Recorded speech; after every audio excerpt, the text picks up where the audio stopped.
बहुत पहले से मध्य प्रदेश में हमने ऐसी आबकारी नीति जो शराब पीने के लिए हतोत्साहित करे वो लाने का हमने प्रयास किया है।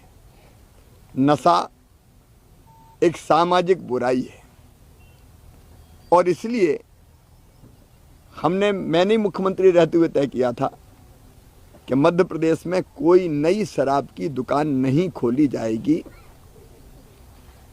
पहले अक्सर ये होता था कि जब भी आबकारी नीति आती थी तो 150, 200, 300 नई शराब की दुकानें प्रस्तावित की जाती थी खोलने के लिए। हमने तय किया कि कोई शराब की दुकान नई नहीं खोलेंगे, इसलिए वर्षों से हमारी संख्या स्थिर है। कंपैरेटिवली अगर आप देखें तो चाहे रेवेन्यू का मामला हो, चाहे शराब की दुकानों का मामला हो, मध्य प्रदेश का रेवेन्यू भी बहुत कम है और शराब की दुकानें भी तुलनात्मक दृष्टि से बहुत कम हैं। हमने कल एक और फैसला किया। हमने देखा कि अक्सर शराब की दुकान से लोग शराब खरीदते हैं और वहां जो अहाता बना हुआ है बैठ के पीने की जगह वहां पीते हैं। अब इसके कई दुष्परिणाम होते हैं। आप शराब पी के कोई निकला तो शराब के नशे में कई बार वो ऐसी आपराधिक परिस्थितियां पैदा कर देता है कि जिसके कारण कानून और व्यवस्था की समस्या भी, कई बार माँ, बहन और बेटी की तरफ कुदृष्टि भी पड़ती है और ऐसी दुर्भाग्यपूर्ण घटनाएं भी होती थी। और इसलिए हमने तय किया है कि मध्य प्रदेश में शराब की दुकान के साथ अहाते नहीं होंगे। नई नीति में अहातों पर प्रतिबंध लगा दिया गया है।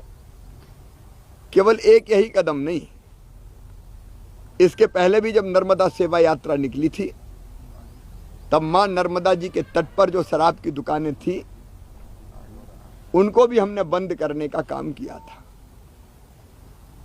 इसके साथ ही साथ ये भी तय किया है कि कोई धार्मिक, शैक्षणिक ऐसे जो स्थल है, शैक्षणिक में चाहे वो पहले लिखा हुआ था आबकारी नीति में गर्ल्स स्कूल, गर्ल्स कॉलेज, लेकिन अब कोई भी स्कूल और कॉलेज हो, शराब की 100 मीटर तक आसपास कोई दुकान नहीं होगी। पहले 50 मीटर ये सीमा हुआ करती थी। किसी धार्मिक स्थल के पास, कोई अत्यंत महत्वपूर्ण स्थान पर ऐसी दुकान है कि जिसके कारण दिक्कत है तो उस पर भी हम फैसला करेंगे कि वो दिक्कत समाप्त हो।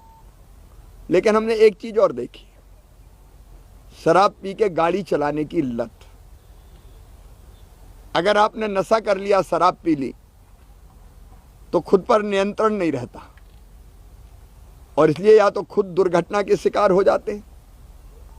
कई बार हम सुनते हैं कि गाड़ी चला रहे थे, नशे में थे, एक्सीडेंट हो गया, और कई बार दूसरों की जिंदगी पर भी खतरा बन जाते हैं। कई बार तो दुर्घटनाएं भी कुचल के निकल गए। और इसलिए एक फैसला हमने और किया है कि शराब के नशे में वाहन चलाने पर पहली बार में 6 महीने तक ड्राइविंग लाइसेंस कैंसिल कर दिया जाएगा। दूसरी बार में 2 साल के लिए अगर पकड़े गए, और पकड़ने की हम पूरी कोशिश करेंगे,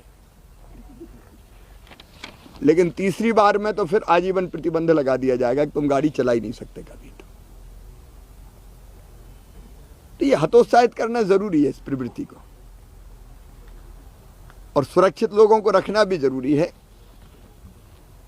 इसलिए हमने कई प्रावधान किए, और जो नशे में खतरनाक ढंग से गाड़ी चलाते हुए एक्सीडेंट इत्यादि होते हैं तो उस पर भी हम सजा बढ़ाएंगे। उसको मैंने विधि विभाग को दिया कि सजा इसको और कैसे कितनी बढ़ाई जा सकती है। लेकिन इसके साथ साथ हमारा नशा मुक्ति अभियान भी हम और प्रखरता के साथ चलाएंगे। जनता को जागरूक करना ही, नशे के नुकसान बताना, अवेयर करना वो तरीका है जिससे हम उनसे नशा छुड़वा सकते हैं। मैं अभी भी अपनी सभाओं में नशा मुक्ति के संकल्प दिलवाता हूं, लेकिन नशा मुक्ति अभियान के लिए भी पर्याप्त धनराशि रखेंगे। प्रदेश सुरक्षित रहे, माँ बहन और बेटी का सम्मान सुरक्षित रहे, यह हमारी सर्वोच्च प्राथमिकता है। और इसलिए मध्य प्रदेश पहला राज्य था जहां हमने तय किया कि मासूम बिटिया के साथ अगर कोई दुराचार करेगा तो सीधे फांसी के फंदे पर लटकाया जाएगा, और कई को फांसी की सजा हुई है। ऐसे अनेकों कदम, घरों पे हमने बुलडोजर भी चलाए, दुराचारी को हम नहीं छोड़ेंगे। कई जगह बुलडोजर चले, क्योंकि केवल जेल भेजना पर्याप्त नहीं होता, उसकी कमर तोड़ना, आर्थिक रूप से कमर तोड़ना, यह भी जरूरी हो जाता है। और महिला सशक्तिकरण के अनेकों प्रयास, लाडली लक्ष्मी बेटी, कन्यादान योजना, बेटियों की पढ़ाई लिखाई, विवाह के साथ साथ बहनों को प्रसूति सहायता, और मुख्यमंत्री लाडली बहना योजना आई है जो हमारी गरीब और मध्यम वर्गीय बहनों को सशक्त करने का काम करेगी। हमारा मातृशक्ति को और सशक्त करने का अभियान लगातार जारी रहेगा, क्योंकि मैं ये मानता हूं, मेरा दृढ़ विश्वास है कि अगर हमारी बहन सशक्त होगी तो परिवार सशक्त होगा, परिवार सशक्त होगा तो प्रदेश सशक्त होगा, और प्रदेश सशक्त होगा तो देश सशक्त होगा। एक मध्य प्रदेश के लिए प्रसन्नता की खबर है। मध्य प्रदेश को सिंचाई के क्षेत्र में बेहतर कार्य करने के लिए उत्कृष्ट राज्य के रूप में चुना गया है।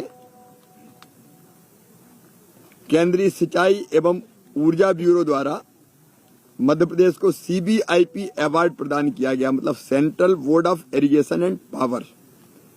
ये अवार्ड जो मध्य प्रदेश ने पिछले 3 वर्षों में नहरों से नहीं, पाइप प्रणाली के माध्यम से अधिकतम क्षेत्र में जो सिंचाई की है, उसके कारण पाइप प्रणाली के माध्यम से अधिकतम क्षेत्र में सिंचाई करने वाला देश का पहला राज्य मध्य प्रदेश बना है। पाइप प्रणाली का फायदा यह है कि पानी इसमें बहुत बचता है। जब कैनाल से पानी ले जाते हैं तो पानी सीपेज भी होता है, भाप बन के उड़ता है, तो बहुत नुकसान होता है। लेकिन मध्य प्रदेश ने तय किया प्रेशराइज्ड पाइप की जो सिंचाई प्रणाली है, मतलब पानी खींचेंगे पाइप से, कैनाल से नहीं ले जाएंगे, पाइप से पानी ले जाएंगे और किसान के खेत में आउटलेट दे देंगे। तो इसमें मध्य प्रदेश अब देश में नंबर 1 का राज्य है। मैं सभी प्रदेशवासियों को बधाई देता हूं। सिंचाई, पेयजल और उद्योगों के लिए जल संसाधनों के अधिकतम उपयोग में मध्य प्रदेश को प्रथम पुरस्कार मिला है। और सिंचाई की क्षमता भी हमारी 7 लाख हेक्टेयर से बढ़ के अब 45 लाख हेक्टेयर हो गई है, और 65 लाख हेक्टेयर तक हमको इसको ले जाना है। हमारी विकास यात्राएं निरंतर जारी हैं। मुझे बताते हुए खुशी है कि विकास यात्रा में अब तक 27,421 लोकार्पण, जिनको विकास दिखाई नहीं देता, मैं उनको दिखा रहा हूँ कि लोकार्पण का मतलब है जो काम पूरे हो गए हैं उनको जनता को समर्पित करना। तो 27,421 लोकार्पण, और शिलान्यास जो काम स्वीकृत है उनके शिलान्यास किए गए वो 20,676 हैं। और विकास यात्रा में 4,88,146 बहनों और भाइयों की समस्याओं का पॉजिटिव समाधान हुआ है। विकास की हमारी यात्रा